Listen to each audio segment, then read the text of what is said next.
Autodesk 123D Design, and in particular I want to have a look at the grid and sizing objects and moving objects, because I find 123D Design is a really nice interface to kind of just throw shapes together, but I'm wanting to look at this to actually position objects very exactly and scale objects and arrange objects in very precise fashions. Not just kind of thrash things around with the mouse.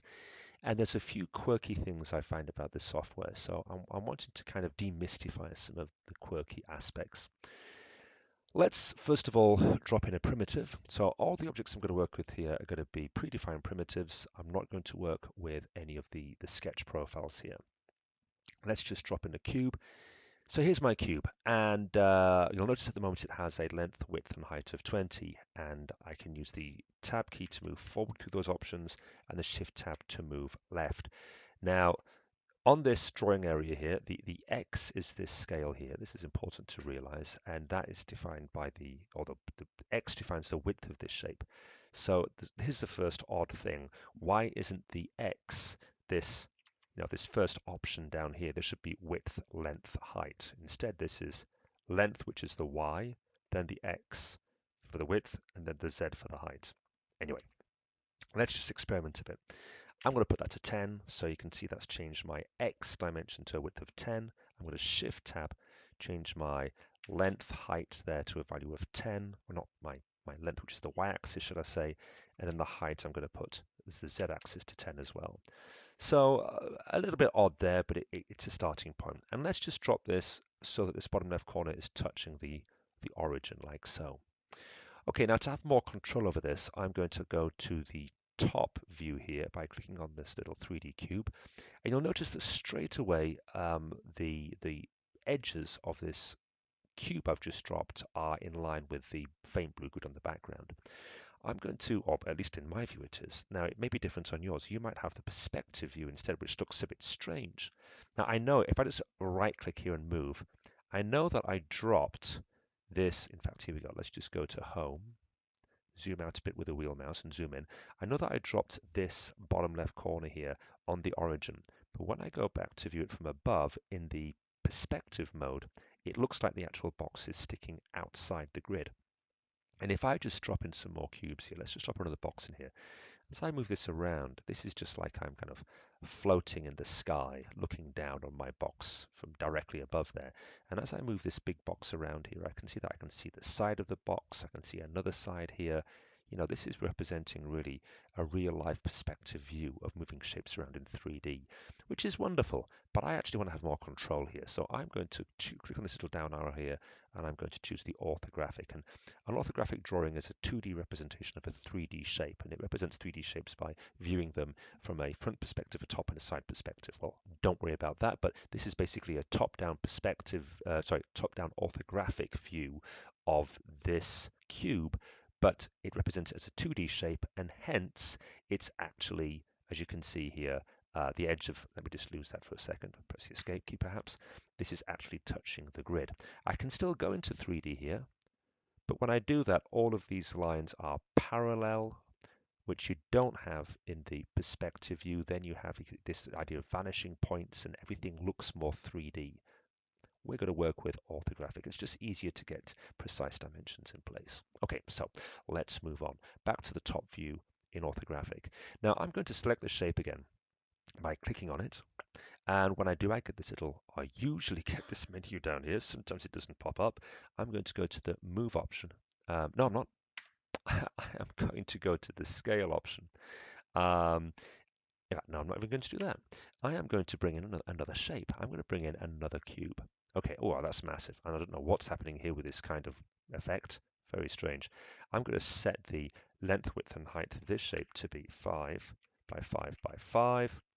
And what I want to do is I want to look at positioning this again on the grid. Now, what's interesting here is if I'm trying to position this over the top of an existing shape like this 3D cube below, and let me just I want to right mouse here and zoom out a bit. Notice that it's trying to drop it on top there. When I move off, suddenly it's dropping it onto the grid below. Okay, back to the orthographic view. I'm going to zoom out a little bit here with the wheel mouse. And I want to make it so that this cube is going to be flush against the other cube here, just in this bottom left-hand corner. Now notice it's not letting me because it's snapping to the grid, which is rather annoying. If I put this to 10 by 10 by 10 in terms of its physical dimensions, now it's fine because it's still snapping to the intersection of the grid, but now the size of the block is allowing the two to basically join together. Now I want to be able to do that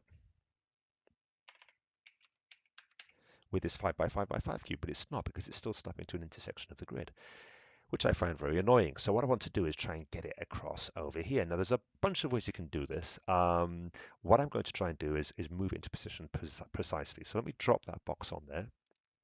Now I click on this box, and now I'm going to go to the move option. So I want to get this corner down to here. Now, the first thing to say is that obviously I've got a little dialog box here. It's saying this is the X distance in this particular case. I didn't know that until I moused over it. Another really annoying feature.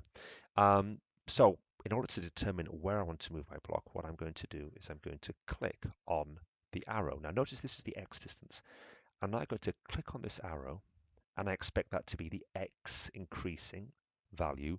But when I mouse over this dialog box, bizarrely it now says the Y distance. Why is it saying that?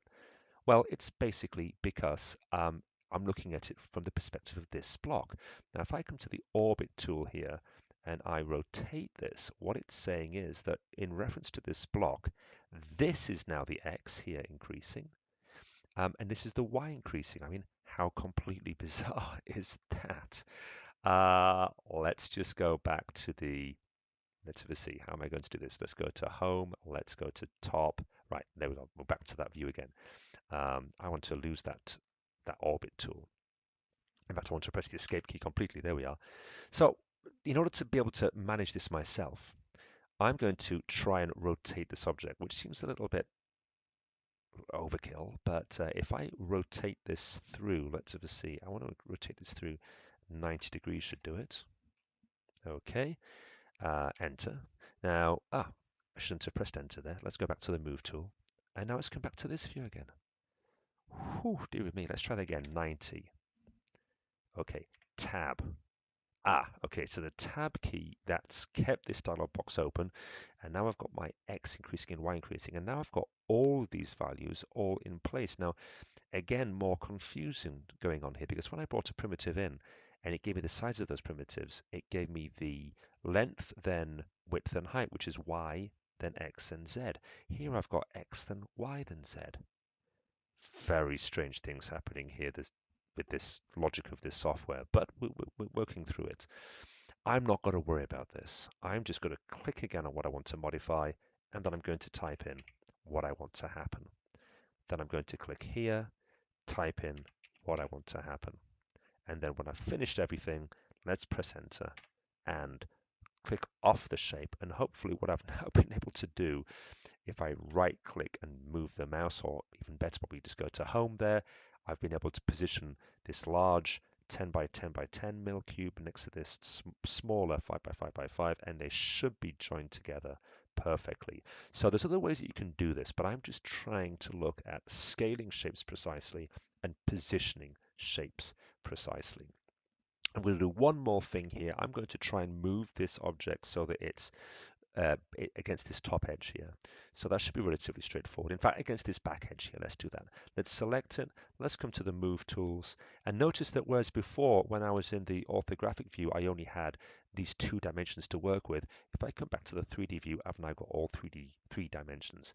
Now, again, there's a few strange things happening here because this dimension here is actually the X distance. And remember that this is the X value on the actual build platform grid. And what I did last time was I used these rotation tools here to basically rotate the shape so that these direction arrows actually match the origin increasing X, increasing Y, and increasing Z. This time I'm not going to bother. I'm just going to use common sense. So let's click on this value here, which should be the Z. It is. Let's increase that by 5. I'm not going to press enter. Now I'm just going to click on this option here, and I'm going to decrease this 5 by 5 because this is increasing, would be drawing the box out of the screen. So I want to go -5 here, and then finally enter to finish. So that's getting to grips with moving these shapes around the screen. I hope you found that useful.